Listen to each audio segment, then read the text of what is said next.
দেখো আমি কিন্তু ধুতে বসে পড়েছি। এই মাছগুলো এত তেল, হাত পুরো তেলে ভরে গেল। বেরো কত তেল বেরোক না। এই মাছগুলো এখন ভালো করে ধুয়ে হাতে পুরো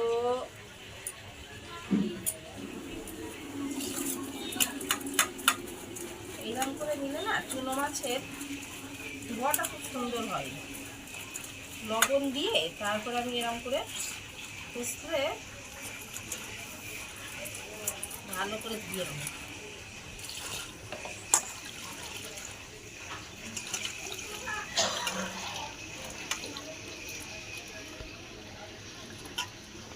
দেখবে এখন তো এরকম, যখন আমার ধোয়া কমপ্লিট হবে তখন তোমাদের দেখাবো একদম রূপোর মতো চকচক করবে মাছগুলো।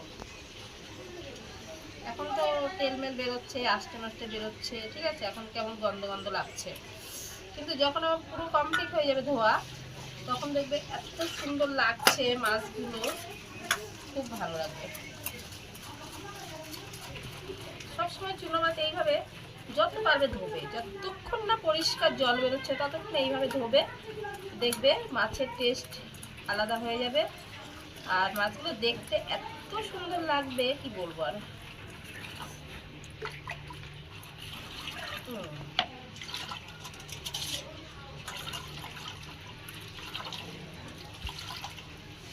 এই মাছগুলো ভীষণ তেল, তার জন্য ধুতে গেলে একটু হাতে মাতে তেল মেল লেগে যায়। তো কি হয়েছে না, মাছটা ধোয়া গেলে হাত সাবান দিয়ে ধুয়ে নেবো, আমার হাতে তেল উঠে যাবে। এই মাছগুলো এমনি খুব তেল হয়।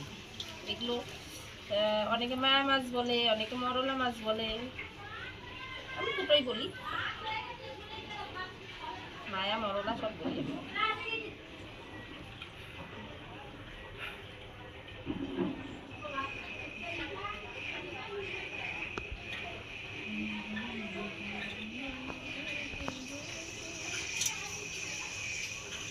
মাছগুলো কেটে ফেলেছি, তা আমার সাথে লুকো তুলতে হচ্ছে।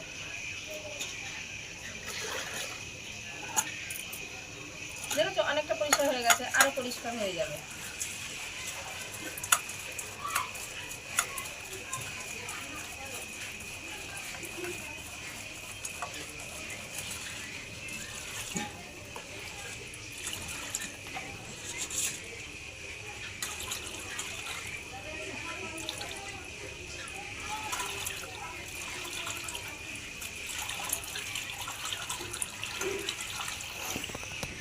দেখো আমার জলটা কিন্তু অনেকটা পরিষ্কার হয়ে এসছে, আর দেখো মাছগুলো কিন্তু সুন্দর পরিষ্কার হয়ে গেছে।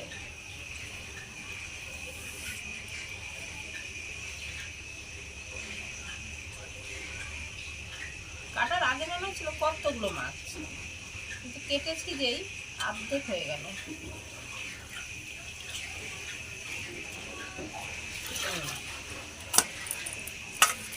আমি কিন্তু এইভাবে আরো 2-3 বার ধুয়ে নেবো, তাহলে বুঝতে পারছো এখনই এতটা পরিষ্কার হয়ে গেছে, আরো 2-3 বার ধুলে আরো পরিষ্কার হয়ে যাবে।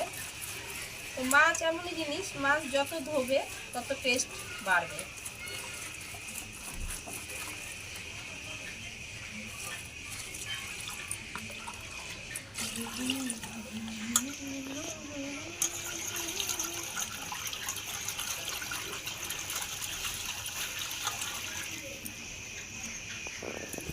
দেখেছো আমি বলেছিলাম না মাছ ধুলে একেবারে পরিষ্কার হয়ে যাবে, দেখেছো সুন্দর লাগছে।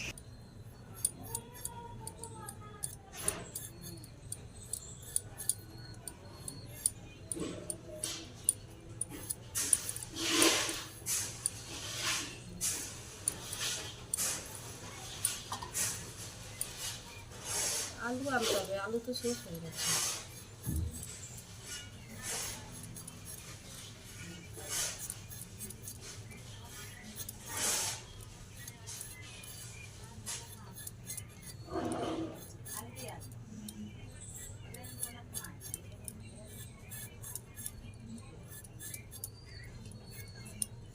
আমি কিন্তু মাছের আলু কাটছি।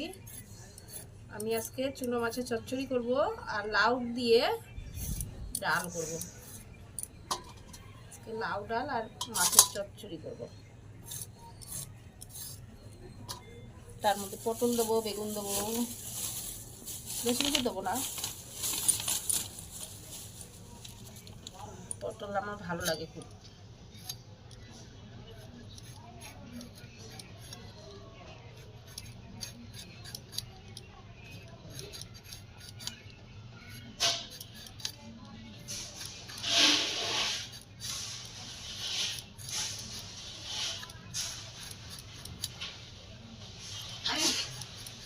আমি মশলা টশলা সব আগে এগুলো সবজি টবজি কেটে নিয়ে তারপরে আমি লাস্টে রান্না করব।